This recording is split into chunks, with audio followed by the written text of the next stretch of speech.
시간은 자꾸자꾸 흘러 참으로 티베트 날씨 같은 겨울이 시작되었다. 밤 동안 눈이 내렸으며 눈은 이불처럼 잠사르 지역을 덮었다. 이제 땅을 이불처럼 덮은 눈은 최소한 6개월 이상 동안 녹지 않고 남아있을 것이다. 낮에는 햇살이 따뜻하기는 했으나 밤이 되면 기온이 영하로 내려갔다. 내가 온 세상으로 다시 곧 돌아가야 한다는 사실에 대해 나는 인식하고 있었다. 그러나 내가 떠나온 그 세계는 멀리 있는 듯 보였다. 최근 몇 달 사이에 나는 바깥 세상을 까마득히 잊고 지냈었다. 다만 내가 알고 있는 것이란 엄청난 변화가 일어났다는 것이다.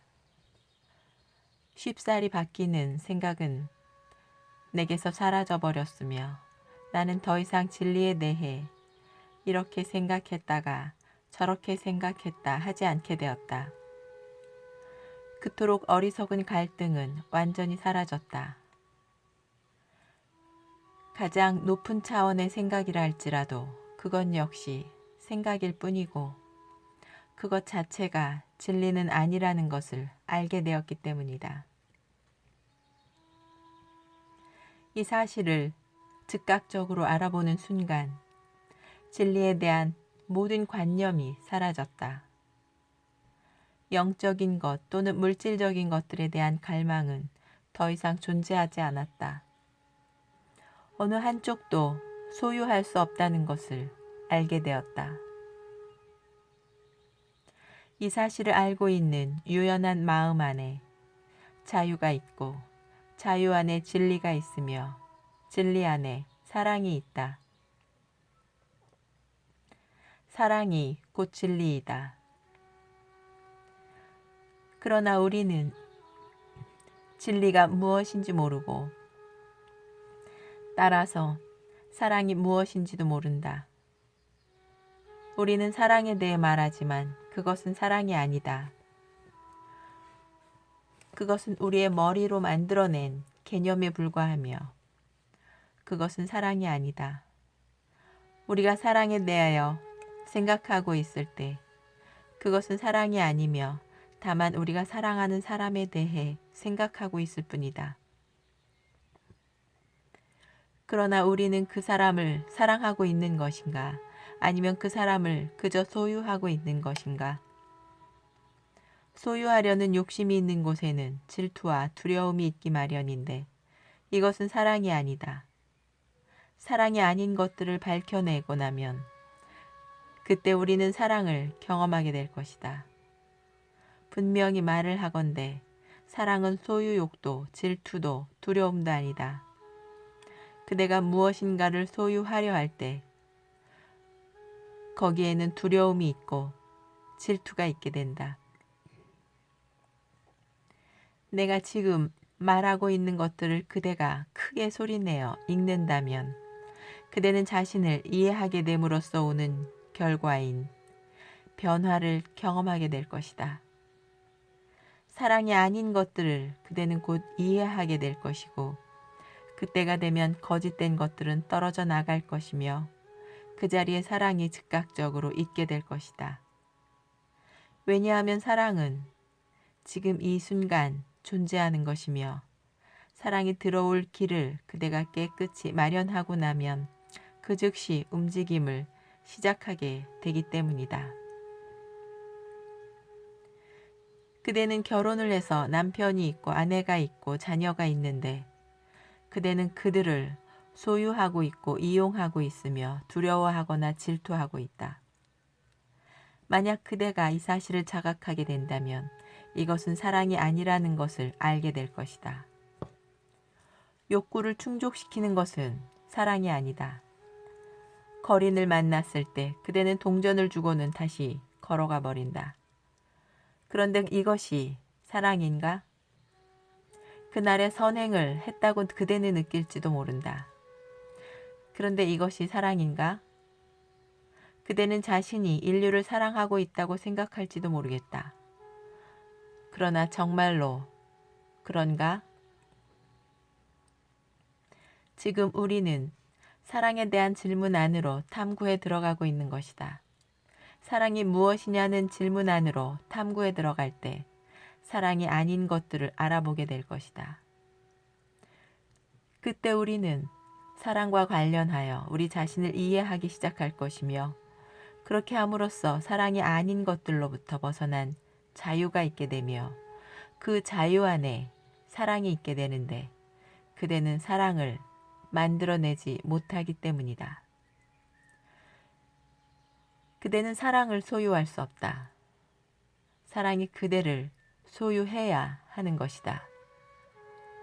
그리고 사랑이 그대를 소유할 때 그대는 더 이상 두렵지도 질투하지도 소유하려 들지도 않게 될 것이다. 혹시 그대는 자신과 거지와 무엇이 다른지에 대해 스스로에게 질문해 본 적이 있는가?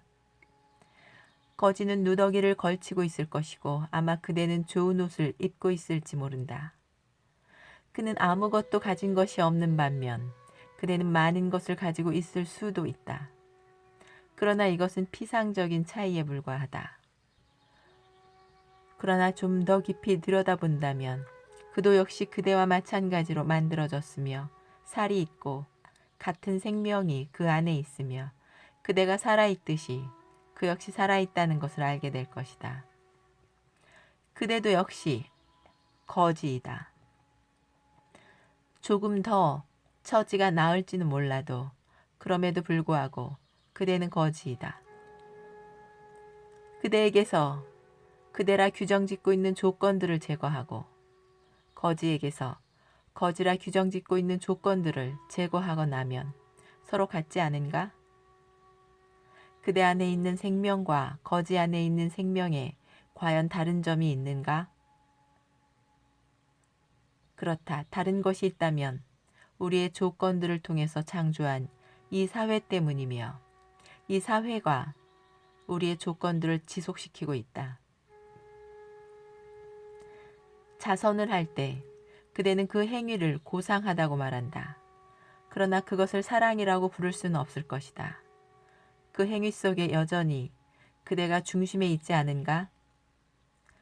그대는 그대와 다른 조건으로 고통받는 사람들을 동정할지도 모른다. 그러나 그것이 사랑인가? 누가 그 조건을 만들어내는 데 원인을 제공하였는가? 바로 그대이다. 그러나 우리는 더 이상 그대의 동기와 행동에 대해서 질문하지는 않으려 한다. 그렇게 한다면 그대는 이를 두려워할 것인데 왜냐하면 그대는 심히 불편하게 될 것이기 때문이다. 그대는 자기 자신을 보는 것을 두려워하고 있다. 그러나 그대가 그렇게 하지 않는다면 이러한 조건들이 어떻게 사라질 수 있겠는가? 그대를 올가매고 있는 조건들을 알지 못한다면 자신이 스스로 걸려들은 조건들을 통해서 이런 조건들을 영속시키는 것이 되지 않겠는가? 그대는 이런 조건들의 책임에 대하여 사회를 공격하고 있다. 그러나 이렇게 하는 것은 회피하는 것에 지나지 않는다. 왜냐하면 그대는 자신이 실제로 어떠한가를 알아내지 않을까 하여 탐구하기를 두려워하고 있기 때문이다. 그대는 자신이 어떤 모습인지 일깨워주는 것을 달거워하지 않는다. 그래서 이 사회의 희생자들을 동정한다. 그러나 그대가 그들을 희생시킨 것이 아닌가? 그대가 자신 안을 들여다보며 질문한다면 그대가 어떻게 이 사회를 만들어 왔는지를 알게 될 것이다. 용서가 사랑인가? 그대는 자신이 누군가를 용서하기 때문에 스스로를 다정다감한 사람이라 생각할지도 모른다. 그런데 용서의 문제에 대해 다시 한번 바라보았으면 한다. 그대는 왜 용서를 하는가? 내가 그대를 모욕하고 나면 그대는 상처를 받고 분개하고 그 사실을 기억하게 된다. 그러고 나서 그대는 용서를 하게 된다. 왜인가? 용서하는 행위 속에서 그대는 여전히 그 중심에 있는 핵심 인물이기 때문이며 용서를 하는 행위가 그대의 도덕성을 드높여주기 때문이다. 그러나 이것이 사랑인가? 용서의 행위와 과정 속에서 그대는 여전히 중요한 사람이다. 그렇지 않은가? 사랑이란 자신을 부풀리는 것이 아니다. 내적으로든지 외적으로든지 말이다. 사랑은 자아가 사라졌을 때라야 들어서게 되는 것이다. 이렇게 해서 그대는 동정, 용서, 소유욕, 질투, 그리고 두려움은 사랑이 아니라는 것을 알게 되었다. 정말로 사랑을 하고 있는 자는 이러한 것들에 대해 무관심하다. 마음이 사랑을 갖고 장난치는 한 거기엔 사랑이란 없다. 마음은 사랑을 타락시킬 뿐이다. 마음은 사랑을 낳을 수 없는데 왜냐하면 그것은 사랑을 부인하기 때문이다. 그대는 사랑에 대해 글을 쓰지만 그것은 사랑이 아니다. 그대는 사랑에 대해 말하고 있다. 그러나 그것이 사랑인가? 그대는 사람들이 사랑에 대해 이야기하는 것을 듣고 그러나 그대는 사람들이 사랑에 대해 이야기하는 것을 듣는다. 그들 안에 과연 사랑이 있는지 살펴보고 확인해보라. 참으로 한 사람을 사랑하고 있을 때 그대는 모두를 사랑하는 것이다. 그러면 그때 가슴은 사랑으로 가득해지고 마음은 생각을 지어내기를 멈춘다. 이렇게 할 때 우리의 모든 문제는 해결되어 사라져버린다. 그때 우리는 예수께서 이렇게 말씀하신 이유를 알게 될 것이다. 내 이웃을 자기 자신처럼 사랑이 그대 안에 있을 때 그대는 사랑에 대해 결코 말하지 않는다. 내 이웃을 자기 자신처럼 사랑이 그대 안에 있을 때 그대는 사랑에 대해 결코 말하지 않는다. 사랑을 살고 팔릴 수 있는 것이 아니다. 사랑은 사고 팔릴 수 있는 것이 아니다. 사랑은 시간을 넘어서 있다. 시간에 속해 있는 것들만이 사고 팔릴 수 있는 것이다. 이것이 우리의 고통과 불행이 계속해서 커지는 이유다. 마음은 문제를 만들어 놓고는 그 문제를 해결하고자 노력한다. 그러나 문제를 해결하는 것은 불가능하다는 것을 그대는 알 수 있을 것이다. 왜냐하면 거기에는 사랑이 없기 때문이다.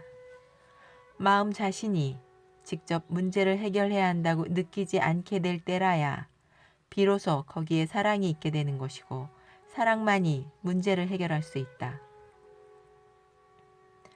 마음이 활발하게 움직이고 있을 때 가슴은 사랑이 없어 공허하다는 것을 알게 될 것이다. 그렇다.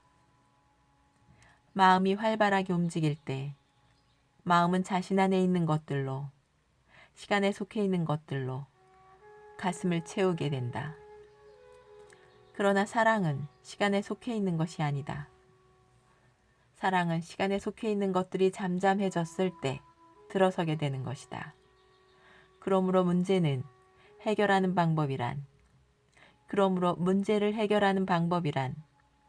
마음이 고요해지는 것이며 마음이 움직이는 방식을 이해하고 자신이 무엇인지 또 자신이 지금 무엇을 하고 있는지를 이해하는 것이다.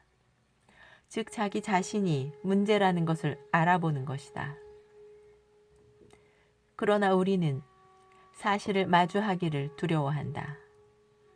그래서 문제는 결코 해결되지 않은 채 남아있는 것이다. 그래서 우리는 무슨 일을 하게 되는가? 우리는 교회를 짓고 새로운 조직을 고안해내고 글을 쓰고 설교하고 새로운 슬로건을 적용시키고 새로운 정당을 조직하고 회의를 한다. 우리는 이런저런 모임을 만들고는 이런 모임이 세계 평화를 위한 것이니 세계에 무엇을 위한 것이니 하고 말한다. 그런데 이렇게 해서 우리의 문제를 해결하였는가? 아니다. 우리는 문제들보다 복잡하게 만들고 있을 뿐이다. 우리는 문제를 보다 더 복잡하게 만들고 있을 뿐이다.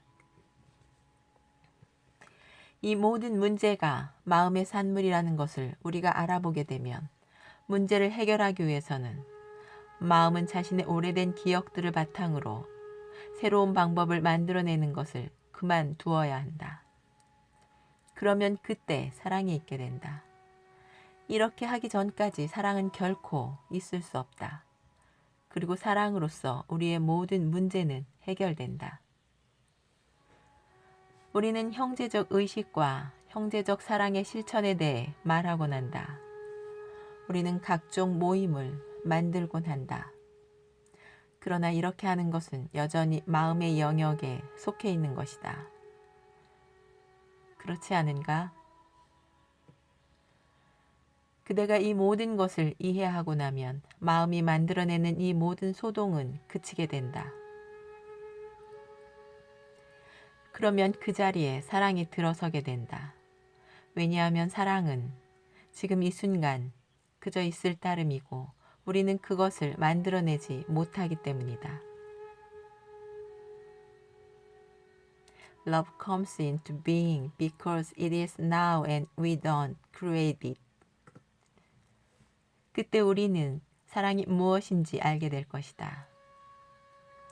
자신이 세상을 사랑한다고 말하는 것은 아무런 의미가 없다. 원, 하나, 사람을 어떻게 사랑하는지 모르고 있다면 말이다. 한 사람을 진심으로 사랑하고 있을 때라야 그 사랑 안에서 그대는 어떻게 해야 전체를 사랑하는 것인지를 알게 될 것이다. 우리는 한 사람도 사랑할 줄 모르고 있다. 그렇기 때문에 다른 사람들을 사랑한다는 것은 거짓 사랑이다. 여기에 우리의 참된 행복이 놓여져 있기 때문이다.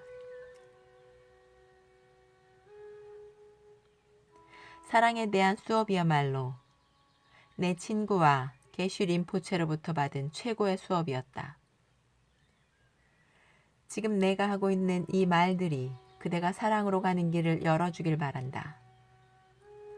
내 친구와 게슈 림포체의 말들이 내가 사랑으로 가는 길을 열어주었던 것처럼 말이다. 나는 내 친구에게 말했다. 제가 스승님을 떠나야 할 날이 오고 있다는 것에 대해 당신께서는 말씀하지 않으셨습니다. 스승님께서도 제가 떠나기를 원하지 않으신다는 것을 알고 있습니다만 가야 한다는 것을 스스로도 잘 알고 있습니다. 그리고 이제 그날이 얼마 남지 않았다는 것도 느끼고 있습니다. 그렇단다. 그는 말했다. 네가 먼저 그 말을 꺼내주길 기다리고 있었단다. 사실상 내가 너의 마음 안에 그 말들을 집어넣은 것이란다. 내가 아니라 너의 입으로부터 그 말이 나올 수 있도록 말이지. 내가 너를 그리워하게 될 것이라는 것을 너도 잘 알고 있겠지? 사실상 우리 모두가 네가 다시 몸을 입은 상태로 이곳에 돌아와 함께 있기를 참으로 간절하게 바랄 거란다. 그러나 너도 알겠지만 네가 세상 안에서 너의 일을 하고 있을 때 나 역시 너를 따라다니며 함께 할 거란다. 그것은 내 일이기도 하거든. 이미 육체를 떠나 있지만 여전히 너를 돕고 있는 다른 이들과 함께 나 역시 네 옆에 있을 거란다. 이제 너도 대부분의 사람들이 비상적인 의식의 상태에서 살고 있다는 것을 알고 있을 거란다. 사회적 문제들과 각자의 근심거리라는 소음에 휩싸인 상태로 일상의 행동을 기계적으로 되풀이하는 의식의 상태로 말이지. 극소수의 사람들만이 자신들을 규정짓고 있는 조건들에 따라서 자신에게 영향을 끼치고 있는 보다 깊은 의식의 층에 대해 자각하고 있을 따름이지. 왜냐하면 대부분의 사람들은 그들의 일상 행동, 남들보다 내가 낫다고 믿고 싶은 허영심, 욕구, 미움, 질투, 두려움으로 가득 차 있어 너무 바쁘기 때문이란다. 그들은 매일매일의 삶 속에서 자신들의 행동에 영향을 미치고 있는 자신들의 조건에 대해 모르고 있단다. 대부분의 사람들은 보다 나은 위치, 힘, 부, 그리고 육체가 줄 수 있는 모든 쾌락을 위해 분투하고 있단다. 이렇게 함으로써 자신들을 올가매는 더욱 깊은 층에 있는 조건들을 만들어내게 되는 것이고, 그리고 보다 깊은 그 의식층이 의식의 표층에 스스로를 투사하면서 마음과 몸을 동요케 하는 모든 종류의 문제를 만들어내고 있단다.